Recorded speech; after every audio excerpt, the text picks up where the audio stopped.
कहिए कैसे हैं आप? बेटी से ज़रूर कहें ये बातें। देखिए, हर पेरेंट्स का ये सपना होता है कि उनकी बेटी शादी के बाद खुश रहे, लेकिन सपना देखने से तो बात नहीं बनेगी, सपने को साकार भी करना होगा। साकार कैसे? यानी कुछ एफर्ट्स करने होंगे, बेटी को कुछ समझाना होगा, बेटी को कुछ बताना होगा।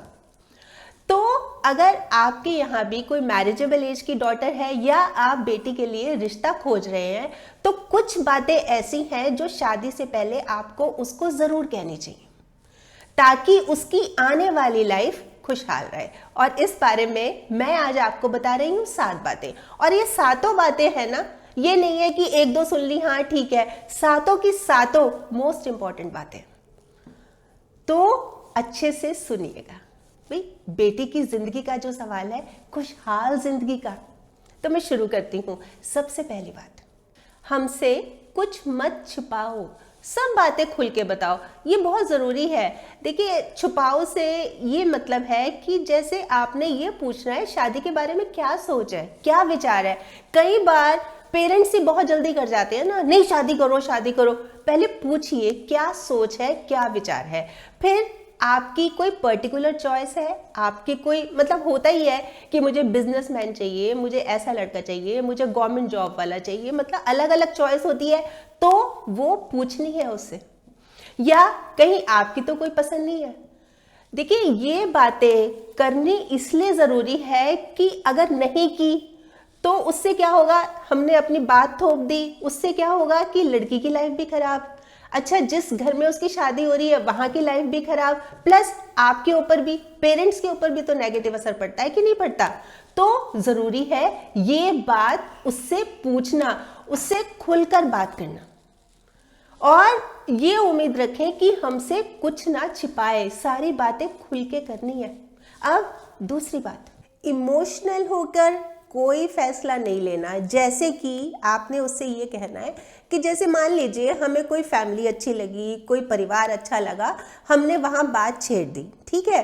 तो ये नहीं है कि आप भी शर्म के मारे या डर के मारे बस यस कर दो, हाँ ठीक है, अगर पेरेंट्स ने देखा है तो सही है। नहीं, आपको खुल के लड़के से बात करनी है, उसके क्या विचार है, उसकी क्या सोच है, वो किस तरह का है, फिर ही यस करनी है। मतलब भावनाओं में बहकर कोई,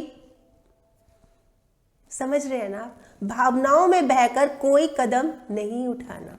या फिर कई बार ऐसे भी होता है कि लड़की है जो, उसको यही पसंद है कि बस लुक्स अच्छी हो, देखने में बहुत हैंडसम हो, बहुत स्मार्ट हो, तो उसको ये कहना है कि खाली सुंदरता के सहारे जिंदगी नहीं चलती। मतलब हमें उसकी नेचर भी देखनी होगी, वो किस तरह का है, वो किस तरह का व्यवहार करता है। तो ये ज़रूरी है। मतलब अगर हम ये सोच ले कि नहीं नहीं बस सुंदर ही होना चाहिए और कुछ नहीं चाहिए, ये गलत है। आपको सारी जिंदगी उसकी सुंदरता के साथ नहीं, उसके विचार और व्यवहार के साथ भी बितानी है। देखिए, सुंदरता की कमी तो अच्छा व्यवहार पूरी कर सकता है, नो डाउट, लेकिन अगर व्यवहार ही अच्छा नहीं होगा तो चाहे वो कितना ही सुंदर हो, कोई फायदा नहीं है। इसलिए ज़रूरत क्या है कि दिल का अच्छा हो, उसका व्यवहार अच्छा हो, उसकी नेचर अच्छी हो। ये बात आपने खुलकर बतानी है अपनी बेटी को। अब तीसरी बात, शादी के बाद एक नई लाइफ की शुरुआत होती है, नई जिंदगी, नया सफ़र होता है। तो इस सफ़र की शुरुआत हमें बिल्कुल ईमानदारी से रखनी है। बहुत बार होता है जैसे कि कोई लड़की है, उसका कोई बॉयफ्रेंड है, अच्छा उस समय तो उसने पेरेंट्स को कहा नहीं, शादी के बाद भी वो सब चल रहा है। मतलब अपने मोबाइल पे नंबर फीड कर रखा है किसी लड़की के नाम से, हस्बैंड कुछ पूछ रहे हैं उसके तो वो झूठ बोल रही है। तो ये चीज़ नहीं होनी चाहिए। अगर कुछ हुआ, पास में हुआ, या तो जैसे मैंने पहले बताया खुल के बताना है, आपकी कोई पसंद है नापसंद है, ये चीज़ खुल के बतानी है। या फिर अगर लगता है कि ऐसा कुछ नहीं है, हम अच्छे दोस्त हैं, तो ये बात हस्बैंड से भी छिपानी नहीं है। क्योंकि एक बार अगर शक एंटर कर गया ना, बस प्यार और विश्वास निकल जाएगा दूसरे रास्ते से। इसलिए ये जो नई जिंदगी का सफ़र है ना, इसकी शुरुआत बिल्कुल ईमानदारी से करनी है। और बहुत जिम्मेदारियां आएंगी, बहुत तरह की जिम्मेदारियां आएंगी। सब जिम्मेदारियों को बहुत प्यार से, बहुत अच्छे से, कूल माइंड से निभाना है। किस रिश्ते में नहीं होती जिम्मेदारियां? हाँ, जो इनको निभा गया वही मन को भा गया। और सबसे ज़रूरी बात, सबसे प्यार से रहना है। जैसे रोटी पर घी लगाकर उसका स्वाद बढ़ जाता है ना, ठीक वैसे ही नाम के साथ अगर हम जी लगा दें तो रिस्पेक्ट भी बढ़ जाती है। रिस्पेक्ट दोगे तो रिस्पेक्ट मिलेगी। तो क्या ज़रूरी है कि आपने रिस्पेक्टफुली, आराम से, प्यार से, आदर मान देकर बात करनी है। अब चौथी बात, अपनी घर की कोई पर्सनल बात, कोई सीक्रेट शेयर नहीं करना। ऐसे ना हो कि किसी ने आपकी बहुत प्रेज की तो आप पिघल गई, सारी बात बोल दी किसी थर्ड पर्सन को। और ऐसे भी ना हो कि किसी ने आपकी आलोचना कर दी, आपको क्रिटिसाइज कर दिया और आप उबल गई और सारी बात बोल दी। ये चीज़ नहीं होनी चाहिए। आपको पता है, देखिए, आपको अपनी बेटी को ये बताना है कि आजकल रिश्ते खराब पता है किस वजह से हो रहे हैं, कि जो गर्मी हमारे दिल में रहनी चाहिए थी, जो गर्मी हमारे दिल में रहनी चाहिए थी ना, अब वो दिमाग में है। तो इस चीज़ का ध्यान रखना है। और अपने घर की बात, जिस घर आप जा रही हो, 4 दीवारी के अंदर रहे, घर की 4 दीवारी के अंदर रहे, ज़रूरी है ये। अब 5वीं बात, आपकी प्रायोरिटी अब वो वाला घर है। अब जिस घर में आपकी शादी हुई है, बस कोई भी बात होती है, कोई छोटी बड़ी, कोई किसी से अनबन हो गई, कोई खटपट हो गई, कोई किसी से शिकायत है, कोई दिक्कत नहीं है, आपस में बैठ के सुलझाना है। ये नहीं है कि बात बात पर आप हमें फ़ोन कर रहे हैं कि मम्मी ऐसा हो गया, उन्होंने ऐसे कह दिया। ये चीज़ नहीं चलेगी। ना हमारी कोई इंटरफेरेंस रहेगी, ना कोई हमारी दखल अंदाजी रहेगी। आपको जैसे ठीक लगता है, आपको, आपकी फैमिली को जैसे ठीक लगता है, आप वैसे ही करना। आप समझ रहे हैं? देखिए, बेटी को ये समझाना है कि जहां पर मायके वालों की इन्वॉल्वमेंट हो जाए ना, मतलब मायके के रिमोट से घर चलता हो ना, उस घर में महाभारत होनी निश्चित है। तो हमारी इन्वॉल्वमेंट नहीं रहेगी। हाँ, पर आपको कभी कोई परेशानी होती है, किसी तरह की कोई दिक्कत है, कोई चीज़ आप हमसे बताना चाह रही है, तो आपका वेलकम है। पर छोटी छोटी बातें लेकर आप शिकायत करोगे, बात बात पर आप फ़ोन करोगे या घंटों हमसे फ़ोन पे बात करोगे, ये चीज़ नहीं होगी। क्योंकि इससे जिस घर में आप रह रहे हैं वहाँ पर डिस्टर्बेंस हो रही है, वहाँ पर दिक्कत हो रही है। तो इस बात का ख्याल रखना बहुत ज़रूरी है। हमारी इन्वॉल्वमेंट अब इस फैमिली में नहीं रहेगी। हाँ, पर हमेशा आपके साथ खड़े हैं, आप इस बात को भी मत भूलना। ये जो चीज़ है ना, ये सुखी परिवार का आधार है। क्योंकि ज़्यादातर झगड़े जब हम सुनने को मिलते हैं ना, जब ज़्यादातर झगड़े हमें सुनने को मिलते हैं ना, तो ये रीज़न खड़ा होता है कि मायके वालों की बहुत ज़्यादा इंटरफेरेंस है या लड़की बहुत ज़्यादा फ़ोन करती है। तो क्यों ना हम पहले से ही इसको ठीक कर लें। अब 6ठी बात, अपना व्यवहार सभी के साथ अच्छा रखना है। आपका सरल होना, आपका सहज होना ही आपकी असली खूबसूरती है और इसको सहेज के रखना है।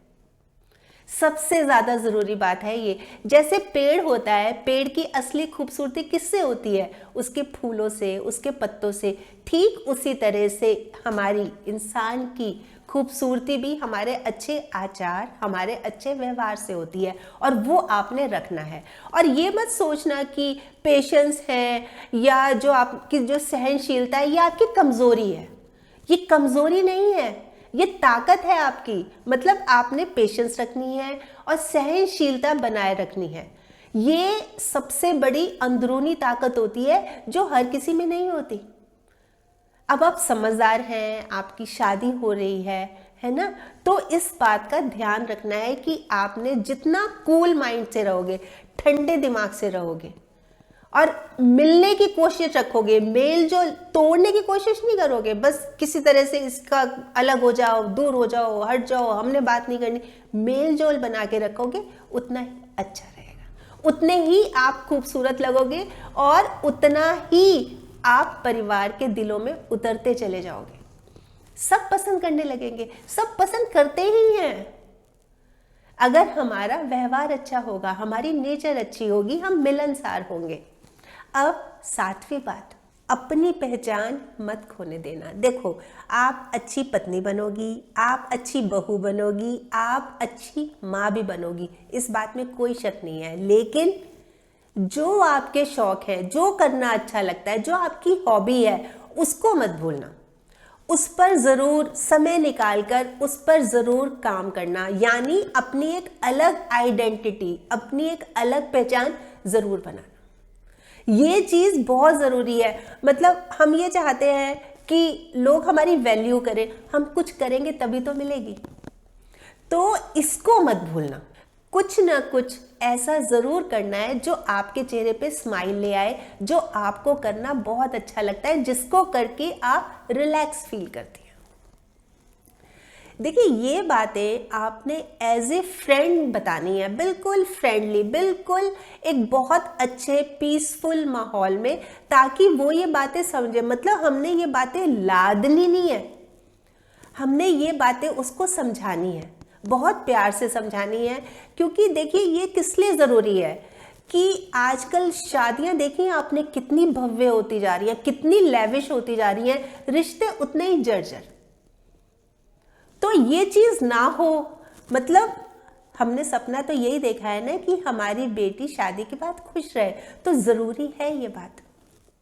वैसे बताएं आप क्या सोचते हैं इस बारे में, आपके कमेंट्स का मुझे इंतज़ार रहेगा। और हाँ, अगर आपने मेरा ये YouTube वाला चैनल अभी तक सब्सक्राइब नहीं किया तो प्लीज़ कर लीजिएगा, और ये जो नोटिफिकेशन का बटन है ना, ये ज़रूर ऑन कर लीजिएगा, ताकि जब भी जैसे मैंने कोई वीडियो अपलोड की आपके पास नोटिफिकेशन या मैसेज आ जाए। और अगर आपको ये वीडियो अच्छी लगी तो प्लीज़ आप इसको शेयर भी ज़रूर कर लीजिएगा।